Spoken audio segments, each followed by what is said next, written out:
Continuamos en el living. La rueda de diálogo del día de hoy tiene que ver con la conservación del patrimonio arquitectónico de nuestro país. Vemos un video disparador y conversamos con los entrevistados.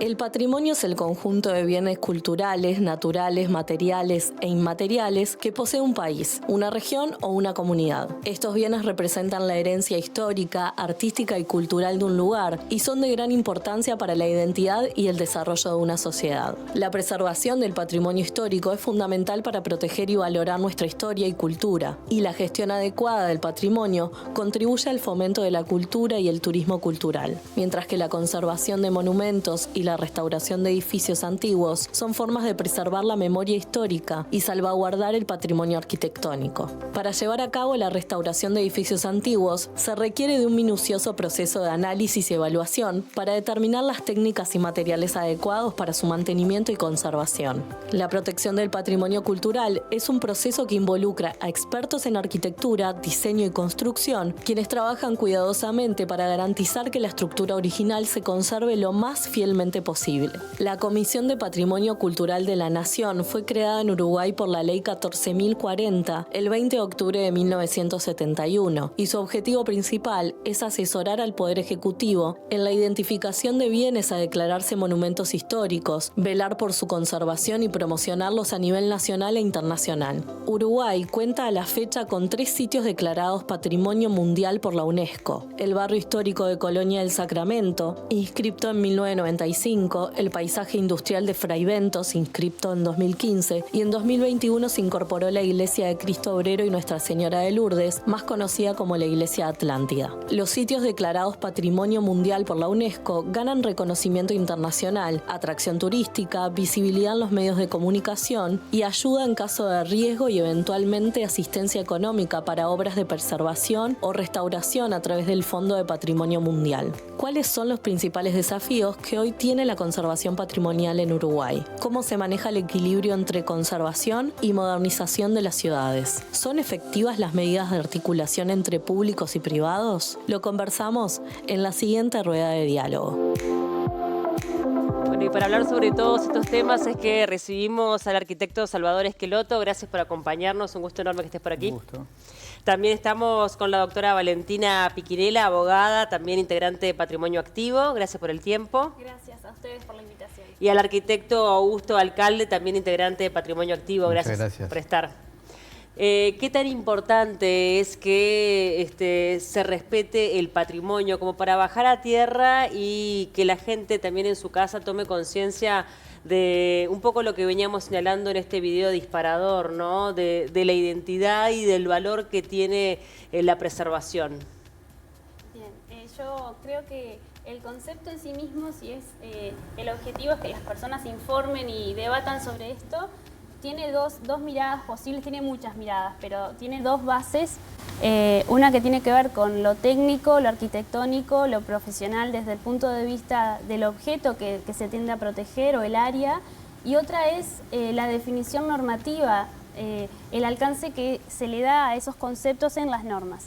Y ahí es que muchas veces encontramos o un conflicto o una distancia o barreras de garantizar que lo técnico no se priorice tampoco sobre las vías que están contempladas en las normas para la defensa. Vos mencionabas una palabra que es clave en esto y me parece que de ahí parte la discusión, y es que es la identidad. El patrimonio, el objetivo de los procesos históricos que han dado lugar a las convenciones internacionales, a la incorporación de estas palabras en la propia Constitución, por ejemplo, cuando habla de la conservación de la riqueza histórica. Todo esto nace con un objetivo que es preservar la identidad de los pueblos, de las comunidades, de las personas que habitan un espacio y que se puedan ver reflejado en ello esos valores que desean conservar. Así que mi primera observación sobre esto que vos traes es esta, que hay muchas miradas y que debe ser posible armonizar lo arquitectónico, lo técnico, con las vías de defensa y las normas que contemplan eso como un derecho.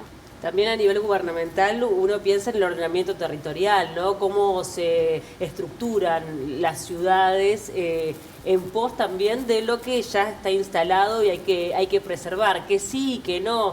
Esa disyuntiva que a veces uno cree que está como instalada de modernización y progreso, pero también preservación. ¿Cómo ha sido el trabajo también de todos estos años que has desarrollado? Mira, a mí me parece que el video disparador está excelente, centra muy bien y obviamente comparto todo lo que ella dijo. Hay que pensar, tú hablabas de las ciudades, yo ampliaría de las ciudades y los territorios. Cuando se hablaba del patrimonio mundial, de la lista del patrimonio mundial que gestiona UNESCO y de la cual nosotros tenemos el orgullo de tener 3 sitios en el Uruguay, no se distingue entre lo que es patrimonio natural y patrimonio cultural. La UNESCO aborda dentro de su mirada absolutamente todo, así como tampoco no distingue específicamente la diferencia entre lo que es el patrimonio material y el inmaterial. Es decir, hay un concepto moderno, contemporáneo, que es absolutamente integrador. Y para mí tiene que ver con este tema de la identidad, tiene que ver con el tema de quiénes somos, de dónde venimos y hacia dónde vamos como comunidad.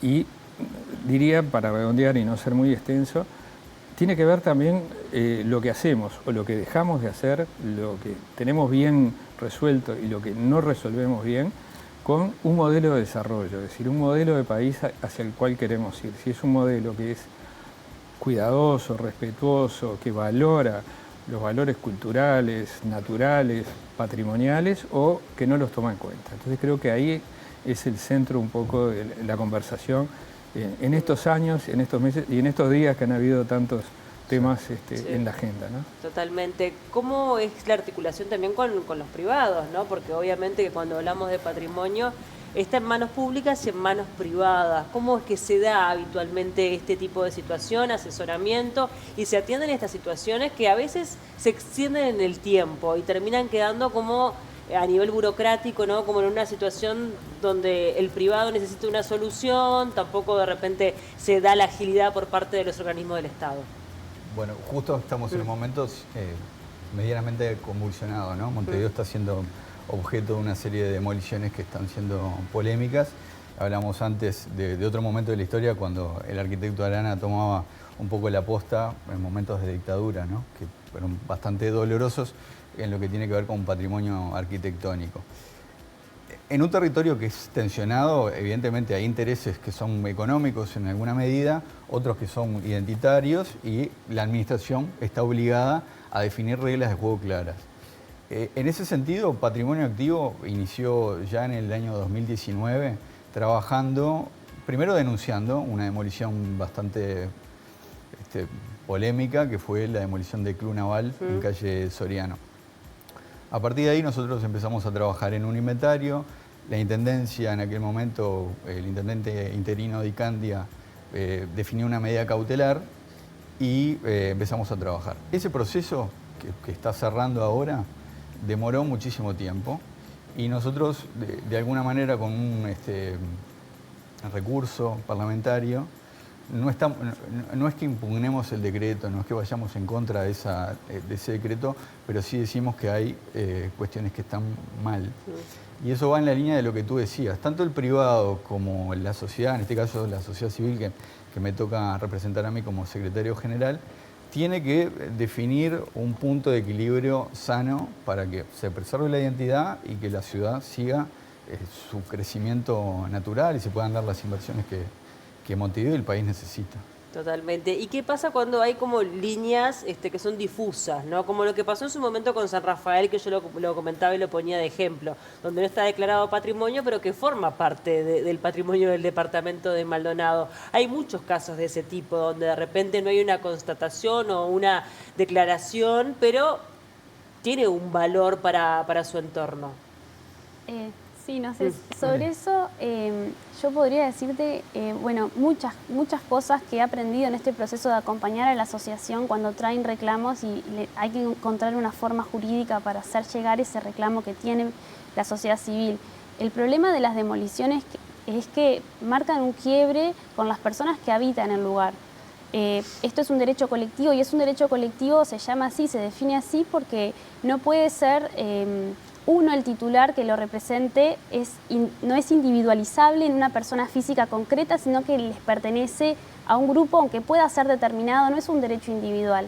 Y ahí tenemos un montón de limitaciones legales para que estos procesos sean los menos dramáticos posibles. ¿Por qué llegar al juicio? ¿Por qué llegar a una acción de amparo? ¿Por qué llegar a un recurso de revisión? Y es que los procesos de discusión y de participación previa no están tan claros, no están tan aceitados y no se habilitan las formas adecuadas para que la persona que vive al lado o que vive en un barrio donde se va a demoler un bien que es de interés, que hace parte de esa historia, pueda conocer con el tiempo y con antelación suficiente que hay un proyecto de destruir. Sí. Las personas se enteran cuando se está cayendo esa propiedad. Entonces, eso también genera reacciones que no construyen soluciones desde el diálogo. Sin duda que la Intendencia entiendo que está obligada a tomar esto que se percibe, que se está sintiendo, porque es latente que van a haber conflictos y lo ideal es que se generen espacios de discusión donde estas opiniones, este sentir colectivo, tenga una vía de escape previa a la judicialización que no le conviene a nadie. Claro. ¿No? ¿Cómo se maneja esa línea?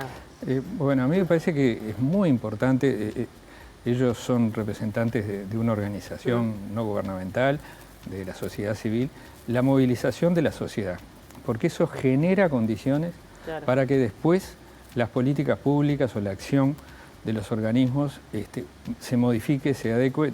Tú mencionabas recién el caso de Mariano y el grupo de estudios urbanos que a través de una generación de una conciencia colectiva, un estímulo a la conciencia colectiva, permitieron en su momento, bueno, generar cambios, hubo cambios. Sí. Aún incluso, porque la creación de la Comisión de la Ciudad Vieja es anterior a la restauración democrática, o sea que se vieron realmente los resultados de la presión social. Y yo creo que hoy, quizás, cuando venía para el canal estaba pensando un poco qué cosa distinta decir, estemos en condiciones de dar un nuevo debate para subir algunos escalones. No estoy hablando exclusivamente de Montevideo, estoy hablando del país, porque cuando se habla de preservar o conservar, habitualmente estamos con una mirada muy antigua, muy del siglo XIX o del siglo XX, es decir, el objeto excepcional. La ley 14.040 que se mencionaba en el video, sí, es una ley del año 71. 71. Y está pensada en torno a la figura del monumento histórico, como un evento único, ¿no? Aislado, con valores absolutamente irrepetibles. Hoy tenemos una mirada del patrimonio como algo más genérico. Entonces, quizás haya que pensar que tanto los territorios, los ambientes naturales, los paisajes, como los ámbitos urbanos tengan que preservarse en su conjunto, ¿no?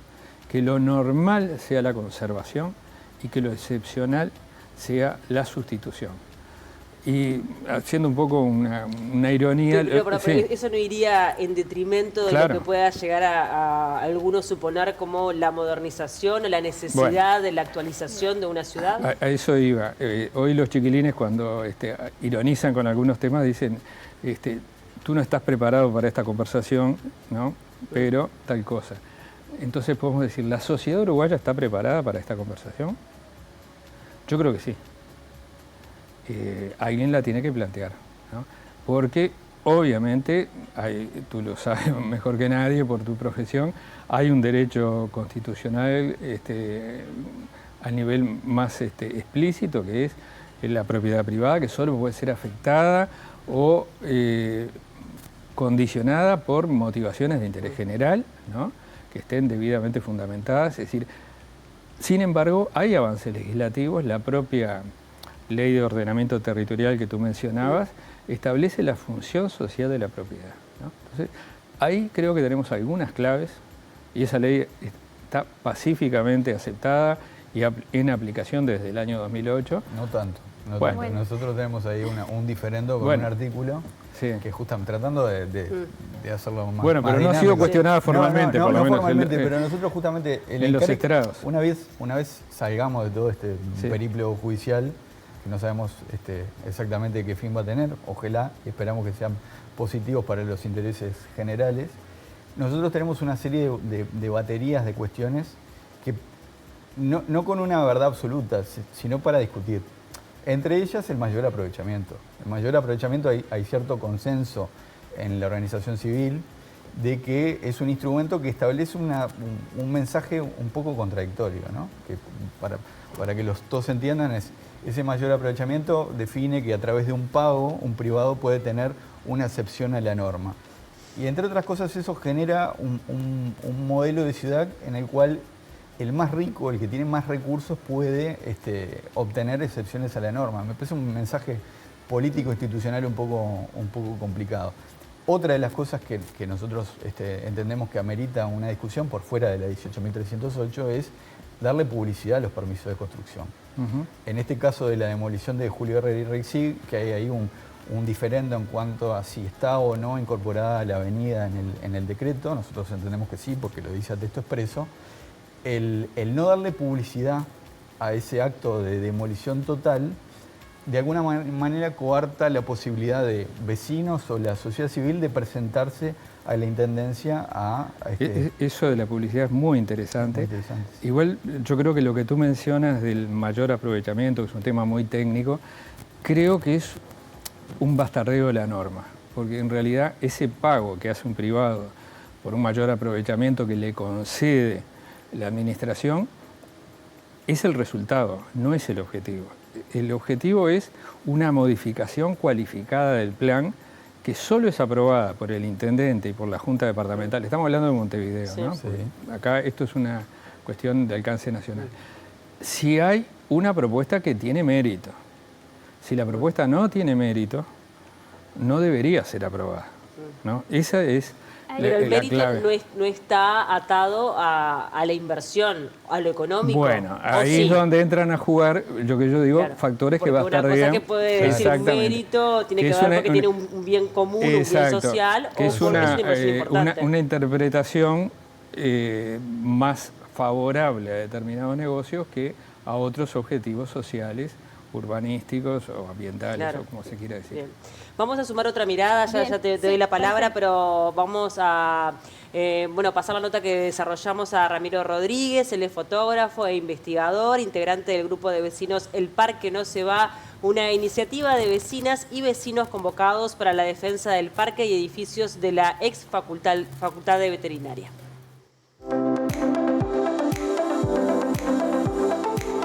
Ramiro, vos integrás El Parque No Se Va. Contanos qué es.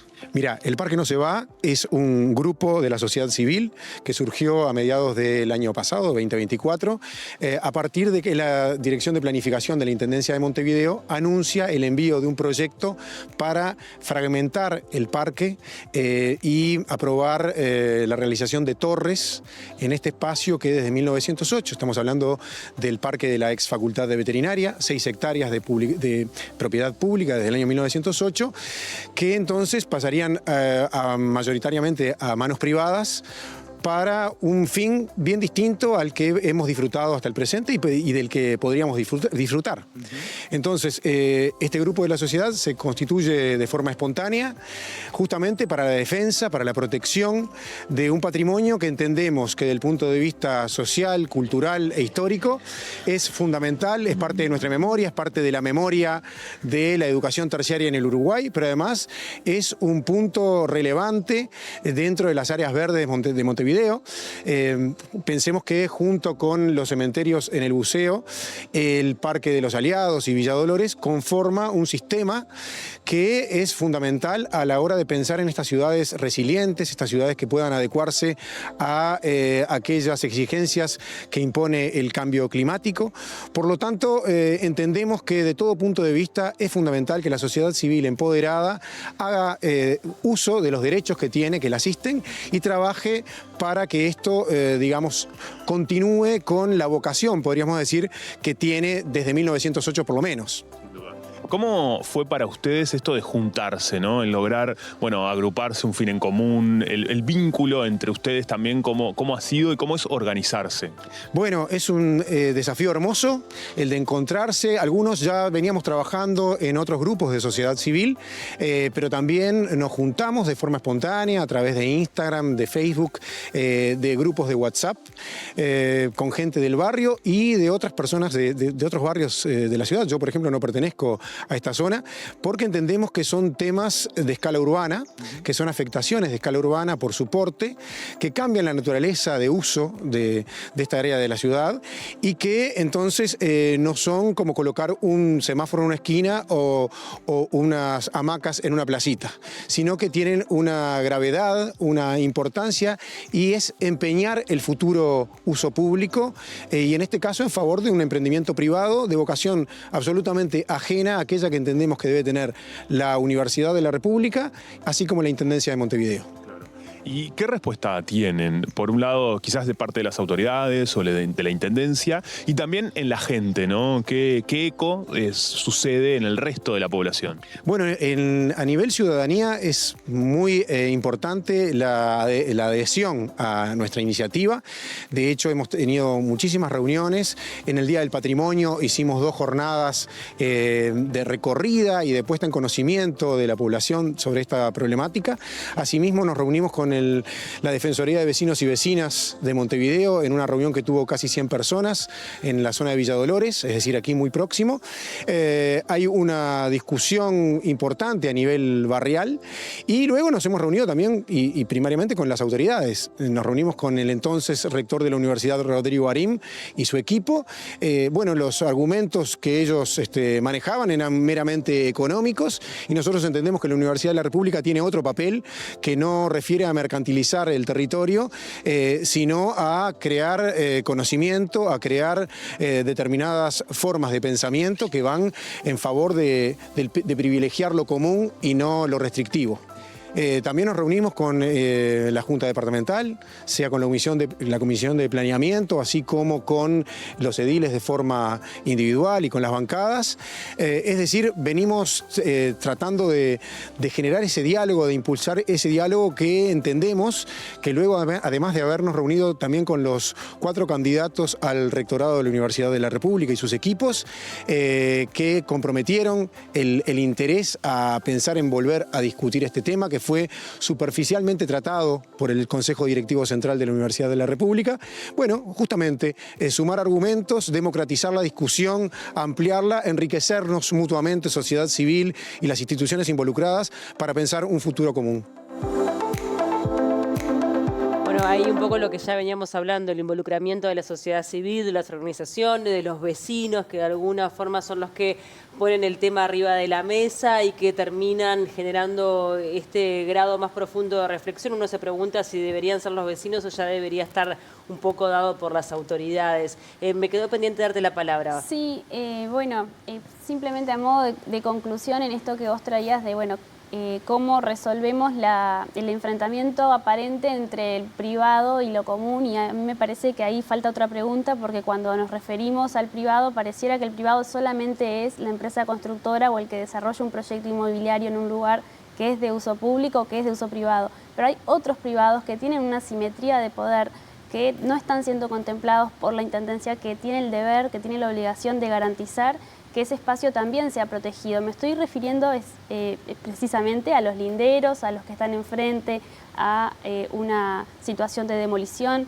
a la vecina que una construcción nueva le tapa la luz, al dormitorio que queda sin poder ser utilizado por una construcción que no contempló ese espacio privado que también tiene limitaciones. Esto que él traía como un cierre en su exposición de, bueno, está bien, tenemos derechos que son reconocidos en las normas, pero también tenemos límites, y en este caso la propiedad privada parece como un límite a ese ejercicio del derecho a preservar y a conservar, y desde el punto de vista que nosotros defendemos esta causa, entendemos que es verdad que los derechos pueden ser limitados Y la propiedad privada de la mayoría de las personas de Montevideo está limitada.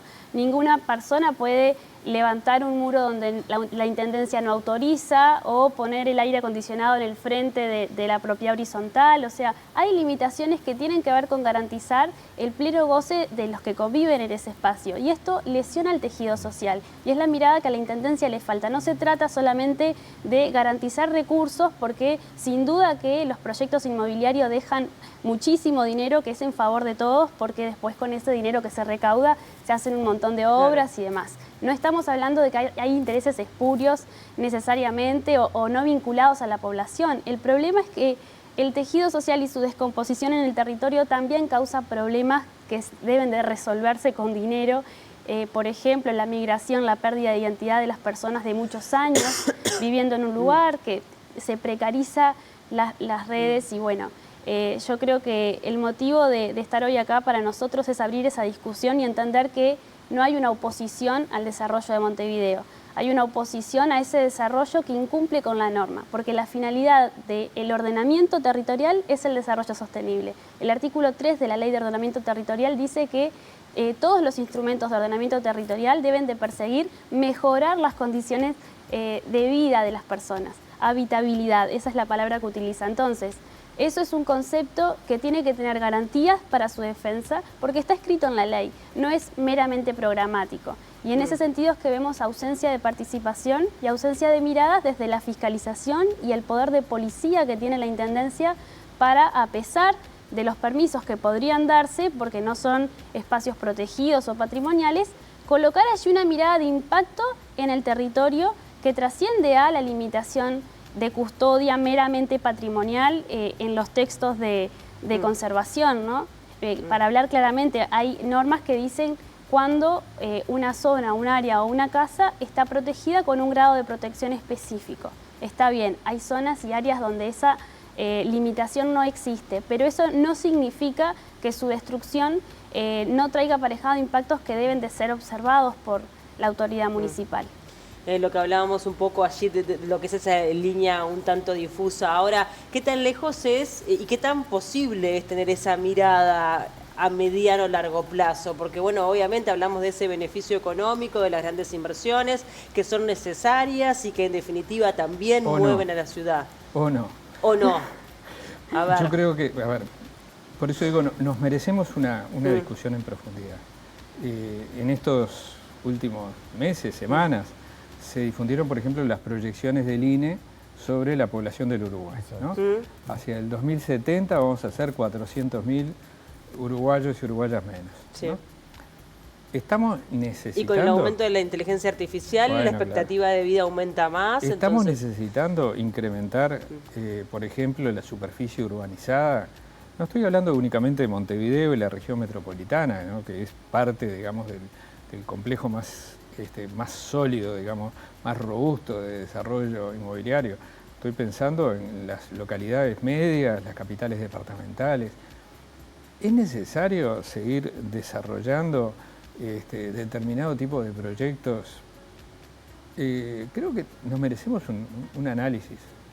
Un parate, decís tú. No, por lo menos un análisis desprejuiciado y esta visión que yo creo que es real, digamos, de una ciudad que tiene sectores muy protegidos y otros que están absolutamente como con una normativa que habilita la sustitución. La idea que ella maneja me parece súper interesante, es decir, que cada sustitución sea evaluada en su impacto. Independientemente... ¿Y operativamente se podría llegar a hacer? Porque digo, una cosa es el dicho y el hecho, es un trabajo muy grande y es, por eso digo, un cambio de paradigma que me parece que en este momento por lo menos estamos en condiciones de discutirlo, ¿no? Esta discusión que traía Ramiro, por ejemplo, me parece que es sumamente pertinente. No es la única, no es la única. Se mencionó el caso de San Rafael, bueno, una batalla perdida, si se quiere, pero que dio lugar a una polémica muy importante. Hay otras situaciones que se revirtieron de otra manera. Lo que pasó en Punta Ballena, por ejemplo. Por ejemplo, entre otros. Entonces, creo que hay un espacio de análisis y digamos, rediseño de las políticas de gestión de los territorios, de las ciudades, que se podría estimular en este momento. Hemos hablado de los vecinos, así que salimos a la calle y le preguntamos a la gente si consideran que nuestro país cuida el patrimonio arquitectónico.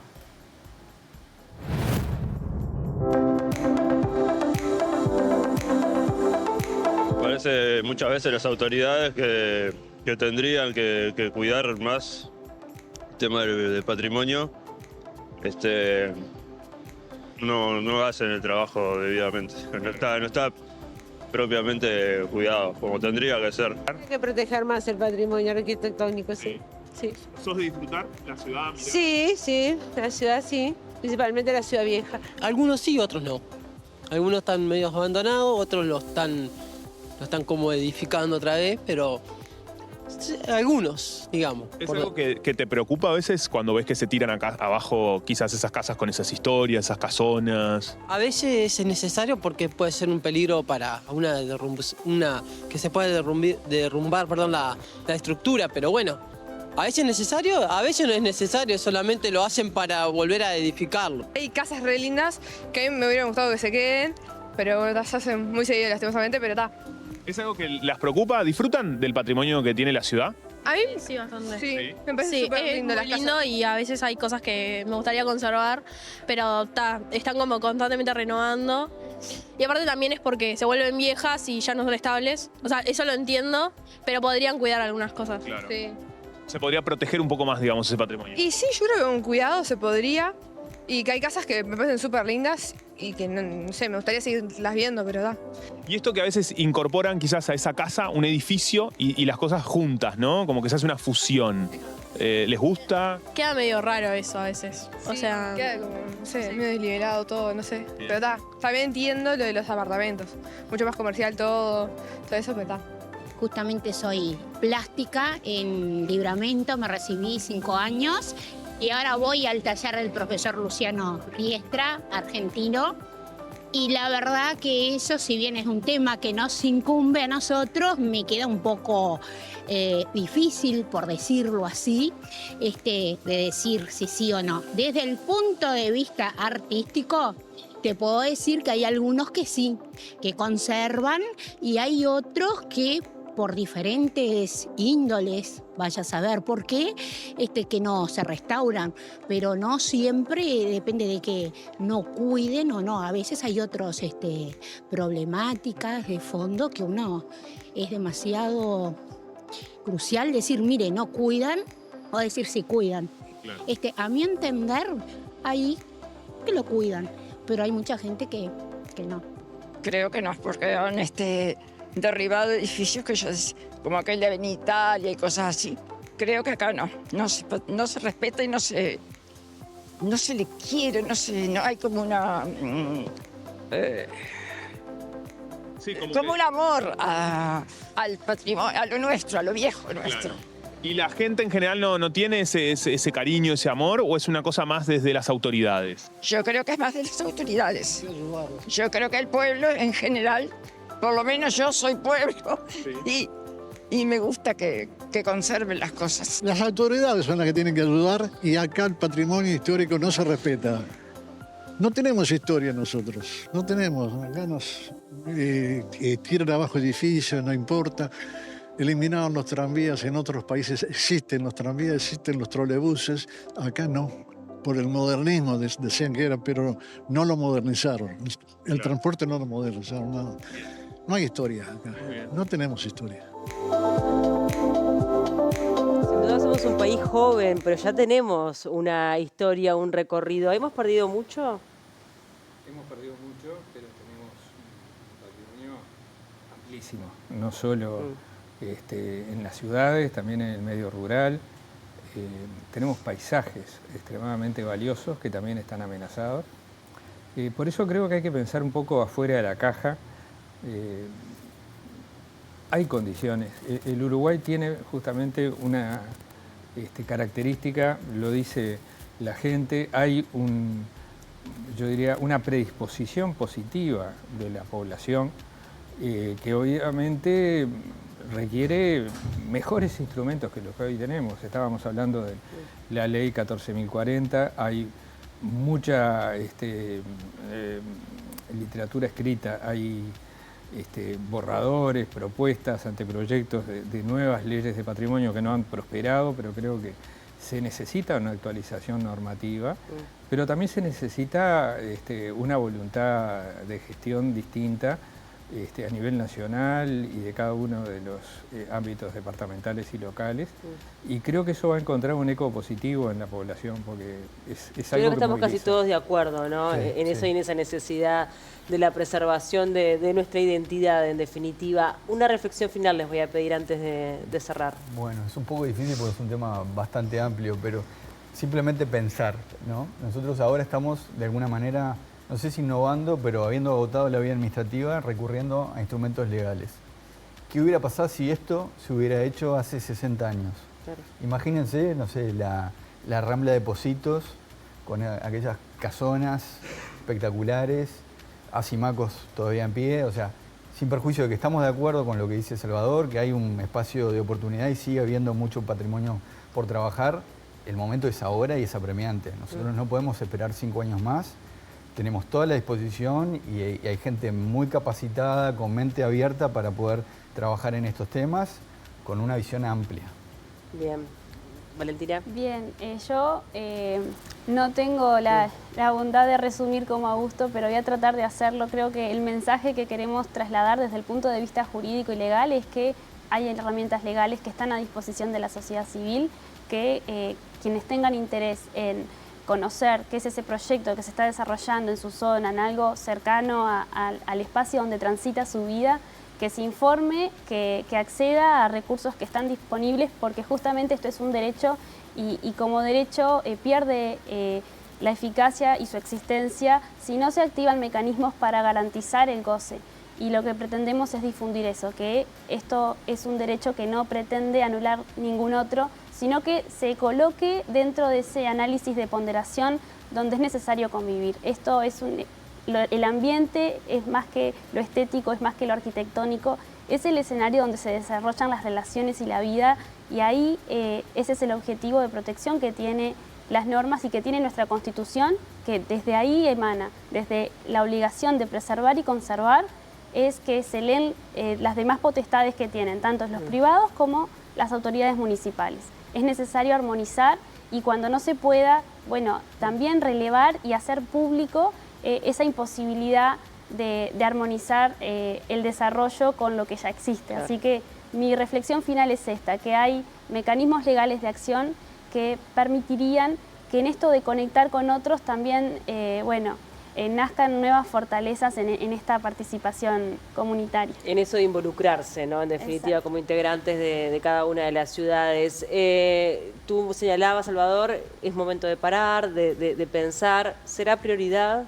Porque uno piensa que hay tantas necesidades urgentes. Sí, hay que congeniar lo urgente con lo relevante, ¿no? Y creo que muchas veces caemos, me incluyo, en ciertas falacias o contradicciones falsas, digamos, de atender lo necesariamente, digamos, imprescindible, sí, desatendiendo cuestiones estructurales. Por eso me parece que una mirada sistémica es necesaria. Ella hablaba justamente del ambiente. Yo creo que el concepto de ambiente muchas veces nos resulta como ajeno. Y sin embargo, las comunidades, las personas, somos el ambiente. Y el patrimonio construido es parte del ambiente porque lo hemos construido. Claro. Entonces, si pensamos que hay que conservar y proteger los valores ambientales, por supuesto que hay que proteger y conservar los territorios transformados, las ciudades, los entornos urbanos, las arquitecturas. Y esto quizás es una deuda desde el punto de vista teórico-conceptual y desde el punto de vista, digamos, de las políticas públicas que necesitan un paso más, ¿no? Avanzar. Fuimos un país modelo, podemos ser un país modelo, tenemos condiciones demográficas, poblacionales, incluso yo diría de estructura productiva que nos van a permitir avanzar. Hay que hacerlo.